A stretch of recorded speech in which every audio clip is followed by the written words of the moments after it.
tenho a alegria de receber mais uma vez um dos principais biblistas do Brasil, meu amigo, pastor Elias Soares. Fico feliz e honrado em recebê-lo mais uma vez na Musical FM, mais esse programa que tem esse formato de sala de aula. Pastor Elias, hoje como professor convidado em sala de aula pela Faculdade Teológica Vida. Muito obrigado, pastor Jamierson Oliveira. Um beijo, um abraço para minha esposa Débora Soares, para o meu filho Davi, para minha filha Abigail e para todos os irmãos na sintonia desta programação. Muito bem. E hoje temos o pastor Elias. Nós já estamos há alguns programas, pastor, falando sobre doutrina dos anjos, angelologia, e temos hoje um tema palpitante. Bem empolgante, bem polêmico. Bem polêmico, e o pastor Elias tem pesquisado bastante a respeito desse assunto que envolve os anjos, a questão dos anjos de Gênesis 6. Os filhos de Deus que se casaram, que conheceram as filhas dos homens, desse relacionamento nasceu gigantes, e a história vai por aí. Você sabe que esse é um tema muito curioso, com muita especulação, algumas bobagens pelo meio, mas há uma possibilidade de se ter um entendimento equilibrado sobre o tema. Isso depende de uma boa exegese, de uma boa compreensão teológica geral, não apenas analisar essa passagem, mas ter uma compreensão de todo o ensinamento das Escrituras, e você chegar a um entendimento, se não pleno, né, pastor Elias? É verdade. Se não, assim, exaustivo sobre aquele assunto, mas termos uma opinião, pelo menos, equilibrada, uma opinião razoável sobre esses assuntos de difícil interpretação. Então você, hoje, tome nota, caderno e caneta na mão. Hoje você está em aula, você está em mais um programa teológico da Faculdade Teológica Vida, e o meu convidado, então, professor convidado, pastor Elias Soares. Pessoal, vocês podem participar do programa, repito, com perguntas e comentários apenas sobre o tema, ok? Então, via WhatsApp, você pode me mandar uma mensagem para o 93339 7799. 93339 7799. Vocês aí também nas redes sociais podem também fazer comentários sobre o tema. Então o tema hoje é anjos em Gênesis 6.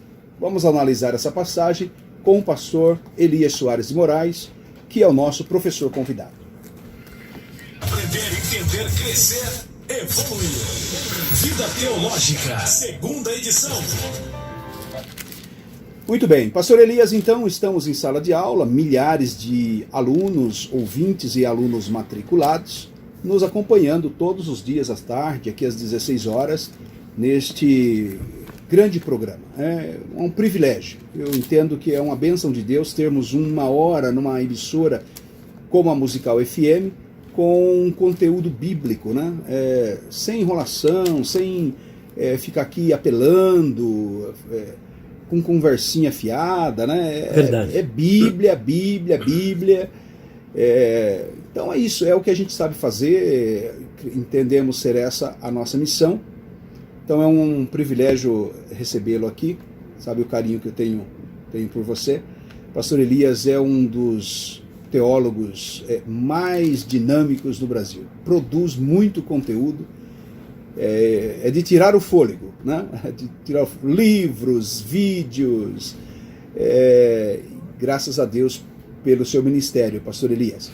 Pastor Elias tem uma livraria no centro de São Paulo, Isso. Na Rua dos Crentes. Rua Conde de Sarzedas, número 160, loja 27, no bairro da Liberdade, São Paulo. Também é conhecida como a Rua dos Tribunais. Isso.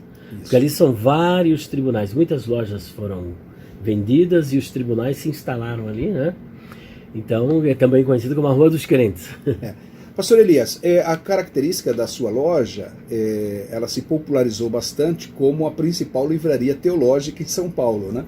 É difícil você encontrar muitas obras teológicas, mas ali na loja do pastor Elias, você tanto pode comprar os seus livros, os livros que o pastor Elias publicou, da sua autoria, quanto obras, enciclopédias, comentários bíblicos, dicionários, É isso? É verdade. Apesar que agora nós estamos com falta de algumas obras, né? Mas o nosso perfil da livraria é teologia. Inclusive as nossas obras estão disponíveis e estamos preparando agora uma enciclopédia de palavras, expressões, dificuldades e curiosidades da Bíblia, que por critério da própria gráfica vai ter apenas 1.008 páginas, mas era para ter 1.200. Que legal.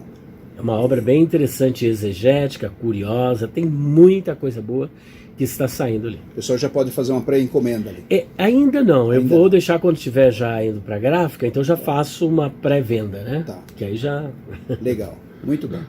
Muito bem, e essa questão, pastor, sobre, quer fazer uma introdução geral do que a gente estava falando, só para... Sim. Porque tem alunos, ouvintes que estão sintonizando agora, não pegaram os programas anteriores. Muito bem, nós estamos tratando de uma matéria da teologia sistemática, que é a angelologia, que é a doutrina dos anjos. Falamos sobre a natureza dos anjos, os atributos, caráter dos anjos, os anjos caídos, e hoje nós vamos tratar de uma dessas áreas que existem os anjos bons e os anjos maus. Estes anjos dos quais supostamente, né, são anjos, nós estaremos falando, seriam os anjos maus caso fossem anjos. Não obstante, já uma prévia, nós não acreditamos que esses filhos de Deus, a expressão Bnei Elohim, que aparece em Gênesis 6:2, faça alusão a anjos. E eu achei muito interessante um dos pontos que foi frisado aqui pelo pastor e missionário Jamierson, que é a questão hermenêutica. Talvez ele nem percebeu, mas deu aí uma palhinha aí sobre a hermenêutica. É muito importante quando encontrarmos um texto obscuro na Bíblia, isso nos recomenda a boa hermenêutica, que você compare esse texto à luz do contexto. E além disso, à luz dos paralelos de passagens e à luz dos ensinos gerais das Escrituras. O que as Escrituras ensinam acerca deste assunto? Será que esse tema que está obscuro aqui, ele se coaduna com aquilo que a Bíblia no seu todo ensina?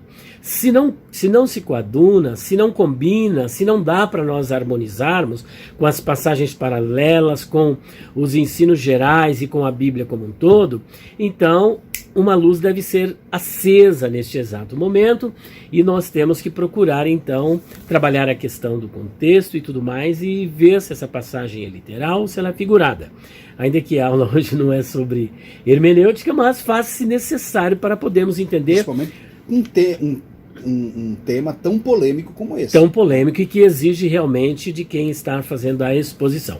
Portanto, de princípio, nós temos então algumas correntes que acreditam que a expressão aqui, Bnei Elohim, que aparece em Gênesis capítulo 6, versículo de número 2, é uma alusão a anjos. Existem, por exemplo, outros entendimentos, outras pessoas que acreditam que ali não se trata de anjos, mas que na verdade está se tratando da família piedosa de Sete. E existem outros entendimentos, mas o que nós vamos sair em defesa aqui é justamente da linhagem piedosa de Sete. Muito bem. E você participa do programa enviando a sua dúvida pelo WhatsApp para o 933397799 ou pelas redes sociais. Estou acompanhando aqui tanto no Facebook, vocês podem comentar, perguntar nos comentários, como também o pessoal do Instagram. Muito bem, pastor. Então, qual que é a melhor abordagem para esse texto de Gênesis capítulo de número 6? Bom, como nós iniciamos... Podemos ler a passagem? Podemos ler, é claro, está aqui inclusive. Para criar um pano de fundo, né? E vale salientar também, pastor, que existem outras pessoas que acreditam que esses filhos de Deus aqui não são anjos e nem também se trata da linhagem piedosa de Sete, mas se trata dos filhos de Adão que ele teve antes do pecado. Isso. E essas pessoas se conservaram puras e por esta razão são chamados de filhos de Deus por conta da sua pureza, porque não sofreram os efeitos da queda. Então a queda de Adão não foi imputada a esses filhos, logo eles são os filhos de Deus. Essa é uma argumentação também, inclusive acho que Witness Lee, tem também a Igreja do Tabernáculo da Fé, existem o Pember também, que tem uma visão assim. Já o Pember, ele acredita que as eras mais primitivas da Terra. Nesta obra ele defende que são anjos caídos, anjos que caíram, eles defendem aí uma segunda queda. Mas vamos ao texto e ver o que é que ele está dizendo. Gênesis capítulo 6, versículos 2 a 4, está escrito assim: viram os filhos de Deus que as filhas dos homens eram formosas, e tomaram para si mulheres de todas as que escolheram. Então disse o Senhor: não contenderá o meu espírito para sempre com o homem, porque ele também é carne, porém os seus dias serão 120 anos. Havia naqueles dias gigantes na terra, e também depois, quando os filhos de Deus entraram as filhas dos homens, e delas geraram filhos. Estes eram os valentes que houve na antiguidade, os varões de fama. Bom, a partir desse texto aqui, o que se convencionou? Dizer o seguinte, que esses filhos de Deus, em Gênesis 6.2, trata-se de anjos. E por quê? Porque existe uma expressão aqui, atípica, que é a expressão Bnei Ha-Elohim.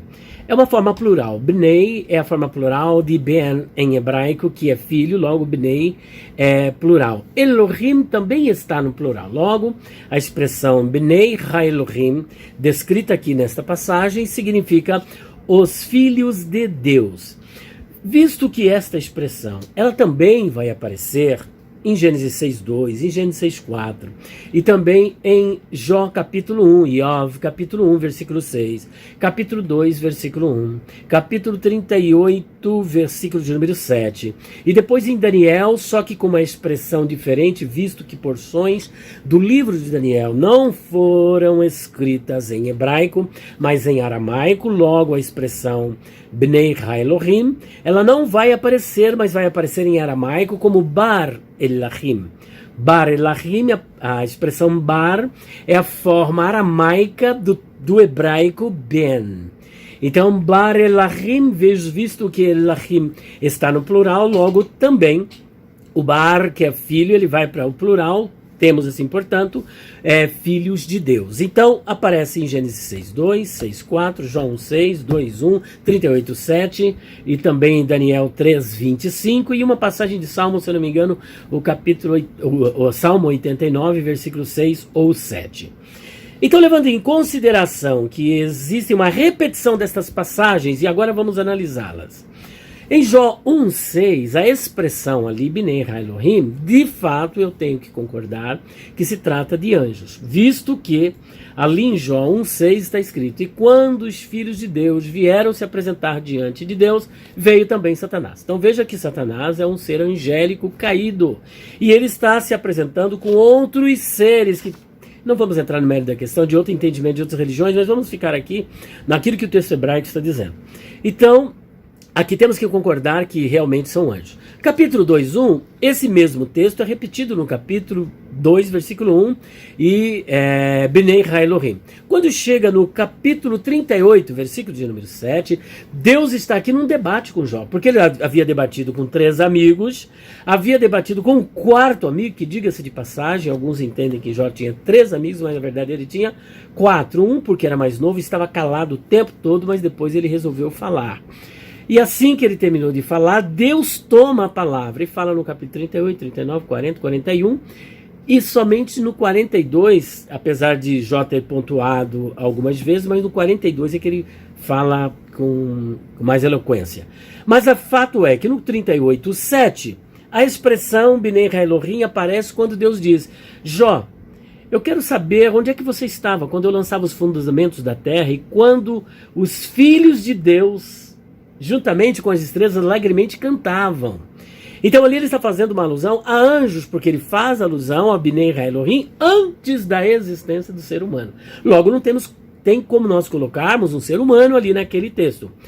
Por outro lado também, ou melhor, complementando também, em Daniel capítulo 3, 25, veja que Nabucodonosor lançou 3 jovens lá na fornalha de fogo. Só que quando ele olhou, ele viu 4. E o 4 ele disse, tem a semelhança de Bar Elahim, ou seja, dos filhos de Deus. Portanto, essas passagens, sim, diz respeito a anjos. Então, essa expressão filhos de Deus, em Jó e em Daniel, pelo contexto... E Salmos também. Pelo contexto em Salmos também, pelo contexto são anjos. São anjos. Agora, é importante salientar que, assim como a palavra alma, por exemplo, que aparece em quase toda a Bíblia, mas ela deve ser analisada à luz do seu contexto, Né? porque numa passagem ela pode significar vida, no outro pode Sangue. significar pessoa, no outra pode significar sangue. E em outras, como por exemplo em Mateus 10, 27 e outras passagens, significa a parte imaterial que sobrevive à morte do corpo. Então essa palavra tem que ser analisada à luz do seu contexto. Da mesma sorte, a expressão Binei Ha Elohim também precisa ser analisada à luz do seu contexto, e é o que nós vamos fazer daqui a pouco em Gênesis 6. Então já ficou muito legal, bem explicado, que há situações sim que filhos de Deus são anjos, e o pastor Elias aí deu uma boa explicação sobre os textos de Jó, Daniel e Salmos. Aí a gente, após esse intervalo, nós voltamos então para discutir especificamente por que em Gênesis não é. Muito bem. Correto? Tá ok. Muito bem. Você está sintonizado na Musical FM 105. Capítulo 6, que se refere ali a filhos de Deus tendo relacionamentos com filha dos homens. E que negócio é isso aí? Que filhos de Deus são esses? Se Gênesis, se o livro de Jó tem essa mesma referência, pastor, são anjos. Nos Salmos, são anjos. Em Daniel, são anjos. Por que em Gênesis 6 não é? Esta é a Resolve essa questão aí. E a grande pergunta que é feita por aqueles que defendem a visão que eu chamo de visão mitológica, apontando para o fato de que são anjos, quando na verdade nós vamos ver que não são anjos. Em primeiro lugar, filhos de Deus é um designativo para pessoas piedosas. Por exemplo, a Bíblia diz assim, então vereis novamente a diferença entre o justo e o ímpio, entre o que serve a Deus e o que não serve. O justo é aquele que serve a Deus. Os filhos de Deus, as pessoas piedosas, são aquelas que serviam a Deus e que ainda servem. Por exemplo, Abel é conhecido como homem piedoso. Sete também é conhecido como um homem piedoso, e a sua linhagem também é uma linhagem piedosa. Nós vamos ver que nessa linhagem do Sete, nós vamos encontrar, por exemplo, Enoque. Enoque que foi trasladado para não ver a morte, conforme está em Hebreus capítulo de número 11, versículo de número 5. Nós veremos ainda que Noé, ele andava com Deus. Ele andava com Deus, e também Enoque. Enoque começou a andar com Deus a partir dos 65 anos de idade e andou 300 anos com Deus. Às vezes a gente se esforça para andar um dia, né? E ele andou 300 anos, é um andar contínuo. Depois nós temos o testemunho de Deus acerca de Noé, que Noé, ele era justo e reto. E é curioso essas duas palavras, porque a palavra justo e reto, você tem tzadik e tem tamim. Tzadik é um padrão de justiça, de retidão diante de Deus. E o tamim é um padrão de perfeição, em quem não há mancha, em quem não há defeito. Por exemplo, os animais do sacrifício, por exemplo, do sacrifício levítico, eles precisavam ser tamim, ou seja, precisavam ser puros, sem defeito, não podia ser cego, não podia ser manco, não poderia ter manchas. Por exemplo, nós temos a paradumá, que faz parte da Ruká Paradumá, que é o estatuto da novilha vermelha, da vaca vermelha. Poucas destas foram encontradas em Israel, e existe até a última Paradumá, que seria assim profético, né? Fazendo uma ligação com Cristo. A vaca vermelha, ela tem que ser totalmente vermelha. Não pode ter uma mancha, nem preta, nem branca, de cor nenhuma. Totalmente. Então, ele era tamim, ele era tzadik, justo e puro, perfeito, sem nenhum defeito. E ele também faz parte desta mesma linhagem de Sete. Então veja que, mesmo essa linhagem de Sete sendo perfeita, ela veio sendo corrompida. E isso, com todas as demais atitudes dos filhos de Deus aqui na terra, juntamente com dos ímpios, melhor, e corrompendo a geração dos filhos de Deus, é que culminou, por exemplo, no dilúvio. Então essa corrupção, esse afastamento de Deus, do projeto de Deus, do centro da vontade de Deus, chegou a um ponto que Deus falou, olha, agora eu tenho que eliminar esta civilização e formar outra a partir de Noé e os seus filhos, por isso que sobraram apenas 8 pessoas. Então, o primeiro ponto, filho de Deus é uma expressão para designar pessoas piedosas, pessoas que fazem parte da aliança. Por exemplo, hoje, quem são os filhos de Deus? Aquelas pessoas que foram adotadas por Deus, por haverem crido no nome do Senhor Jesus Cristo, foram justificadas, nasceram de novo e faz parte agora da família de Deus, da igreja do Senhor Jesus Cristo. E fora isso, o texto hebraico aqui não diz, por exemplo, que os filhos de Deus aqui são anjos, em Gênesis 6:2, porque seria necessário analisarmos esta palavra, como dissemos no início, à luz do contexto. E se nós analisarmos o capítulo 4, 5, 6, 7, 8, 9, 10, 11, 12 de Gênesis, não temos a figura de um anjo. E é importante salientar também que o juízo de Deus, quando ele mandou juízo, ele não mandou juízo contra anjos. Em momento algum é dito que o juízo é Nefilim, que de acordo com os defensores desta mitologia, desta visão mitológica de que os filhos de Deus são anjos, que a união de homens com anjos deu origem aos Nefilim, que eles traduzem como gigantes, que a bem da verdade não são gigantes. A expressão Nefilim, ela vem de um verbo hebraico, enkal, que é nafal. Nafal significa cair. Logo, Nefilim está no plural, significa os caídos. Os caídos. Então percebam que aqui nós não temos, então, um juízo de Deus contra anjos, mas temos contra homens. Quer ver? Vamos notar isso. No capítulo 6, versículo 3, está escrito assim: então disse o Senhor, não contenderá o meu espírito para sempre com o homem, porque ele também é carne, porém os seus dias serão 120 anos. Ora, 120 anos? Um anjo não vive 120 anos. O anjo é o espírito, é um ser imaterial que não morre, conforme Jesus diz em Lucas 20, versículos 36 em diante, que eles não morrem. Agora o versículo de número 5. E viu o Senhor que a maldade do anjo, não, que a maldade do homem se multiplicara sobre a terra, e que toda imaginação dos pensamentos do seu coração, de quem? Do homem, era continuamente má. Agora veja o versículo 6. Então arrependeu-se o Senhor de haver feito o homem sobre a terra e pesou-lhe em seu coração. Olha o 7.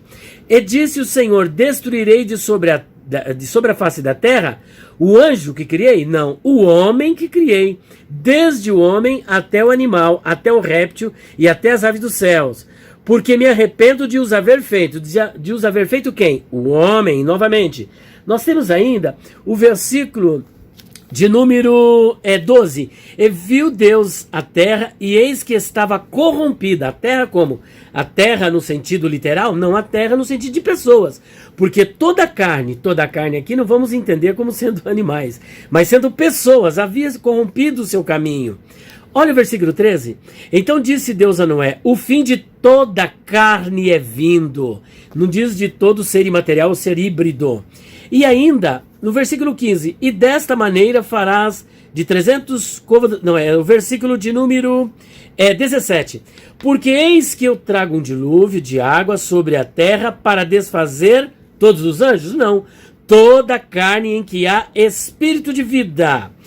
Olha ainda o versículo de número 21 a 23 para encerrarmos essa parte. E tu toma para ti de toda a comida que se come e ajunta para ti, e te será para mantimento para ti e para eles. Assim fez Noé conforme tudo que Deus lhe mandou, e assim o fez. Então percebam que aqui nós estamos tratando, era o capítulo 7, 21 a 23, na verdade, olha aí. 7, 21 e 23 está escrito assim, olha. E expirou toda a carne que se movia sobre a terra, tanto de ave como de gado e de feras, e de todo réptil que se roja sobre a terra, e de todo homem. E o 23, assim foi desfeita toda a substância que havia sobre a face da terra, desde o homem até o animal. Portanto, nós estamos vendo aqui. Que chato, pastor. Ficou chato, não ficou? Até cansativo, né? Vamos chamar isso de criptonita? Criptonita, porque... Contra a versão mitológica. Mitológica, porque... Cadê o anjo aí? Cadê o anjo? Deus está destruindo o homem. Ou seres híbridos. Ou seres híbridos. Não tem nada disso. Não temos aqui. Olha, pastor Elias, eu sempre estranhei muito essa versão, né? Adotada, não vou nem citar nome de alguns colegas, mas ela é tão absurda porque ela confronta a lógica. A lógica, é verdade. A lógica bíblica. Não tem na história bíblica nada fantasioso. E fora isso, pastor Jamierson, os tradutores da Septuaginta, a Septuaginta é uma versão da Bíblia hebraica. Em princípio, era somente o texto da Torá, que são os 5 livros de Moisés, né? E, em princípio, era essa tradução pedida de acordo com o que está na história por Ptolomeu Filadelfo para compor também na sua biblioteca em Alexandria. E essa tradução, ele escolheu 72 anciãos versados da língua grega, hebraica e aramaica. Eram escribas. Eruditos que conheciam muito a língua hebraica, grega e aramaica. E o que eles fizeram? Uma tradução do hebraico para o grego. Então ficou Septuaginta porque é uma forma de arredondar os números, né? Que Septuaginta significa 70, bem da verdade, né? É 70, a expressão latina.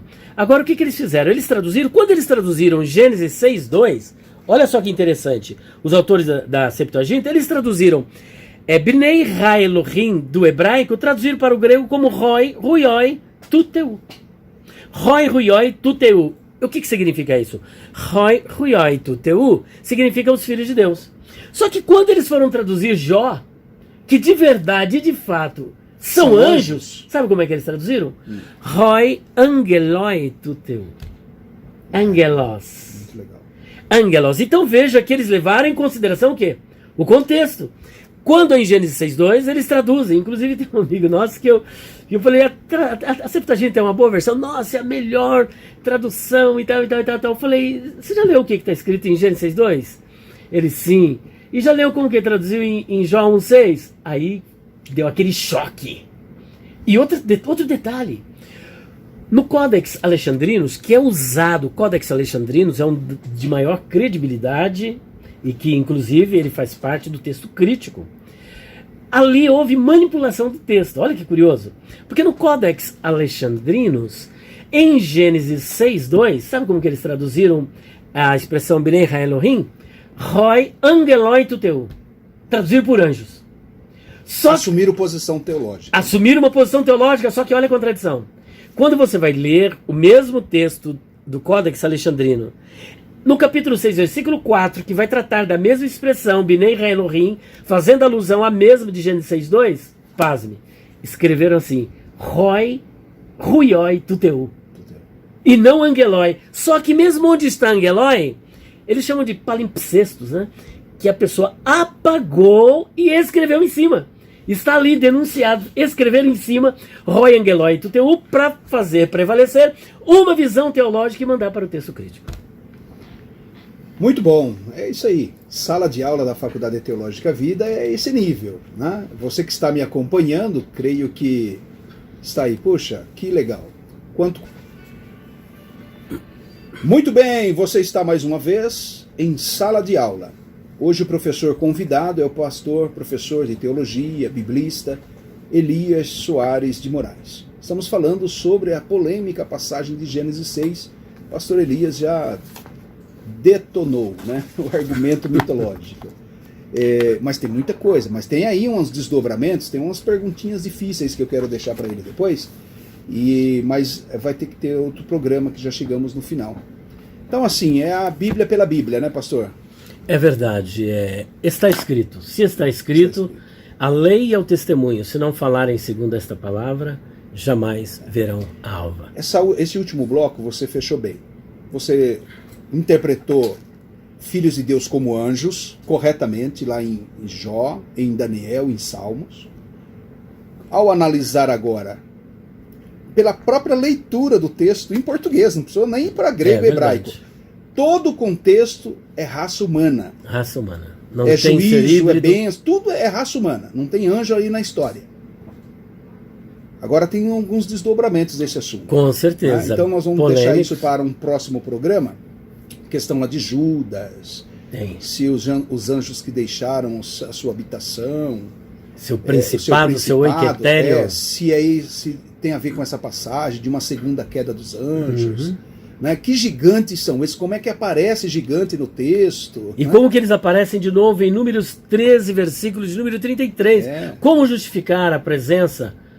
Se todos foram submersos nas águas do dilúvio, como é que eles aparecem novamente, os filhos de Anak, também o Golias, o irmão dele e tantos outros? De Israel, né? Já no reino de Israel, e Davi enfrentou o gigante. Também, logo na entrada da terra, Caleb, ele falou, olha, eu tinha 40 anos, 45, 40 anos quando eu saí, e a minha força, agora eu estou com 85 e minha força é igual quando eu era jovem. Eu quero a terra onde estão os filhos de Anak, onde estão os Nefilim, onde estão os gigantes. E aí? Como é que justifica isso? Muito bem, isso aí fica para um próximo programa. Ok, Pastor Elias, obrigado pela excelente aula hoje, obrigado aí em nome da Faculdade Teológica Vida. Pastor, como um professor convidado, tem sempre nos abençoado. Como é que o pessoal faz para falar com você? Seminário nas igrejas, congressos? Muito bem, atendemos convites, inclusive temos muitos convites aí para atendermos. Está surgindo até um para o exterior, eu já tirei meu passaporte. Olha aí, isso aí tem que estar pronto, né? Tem que estar pronto, né? Que a hora que chegar, eu quero estar com Cristo. Verdade. Então, veja só, nós temos um canal no YouTube, né? Tem que ser YouTube.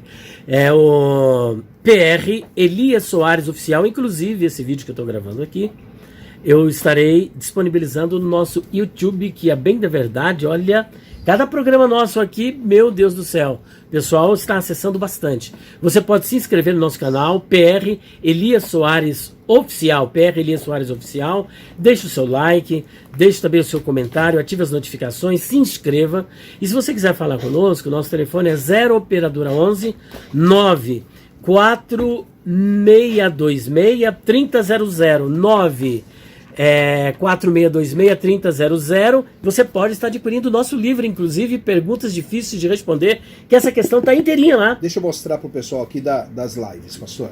Está aqui, ó, pessoal do Facebook, livro do Pastor Elias, pessoal do Instagram. E ainda temos esse daqui, olha. Já sacrificou sua filha? Quem foi Maria Madalena? De onde veio Deus? Quem criou o mal? Jesus tinha irmãos? As duas obras por apenas R$130. Você não paga frete. Você recebe na porta da sua casa. São mais de 130 temas. Ok? Muito bem. 0 operadora 11 9 4626 3000. O pessoal pode encomendar também te chamando pelo Facebook. Pelo WhatsApp. Pastor Elias responde em redes sociais, tá? A Abigail é assessora dele de ministério. Tem Instagram, tem também. Instagram, tá? @PR E ela tá fazendo Elias vídeos Soares agora, Oficial. né?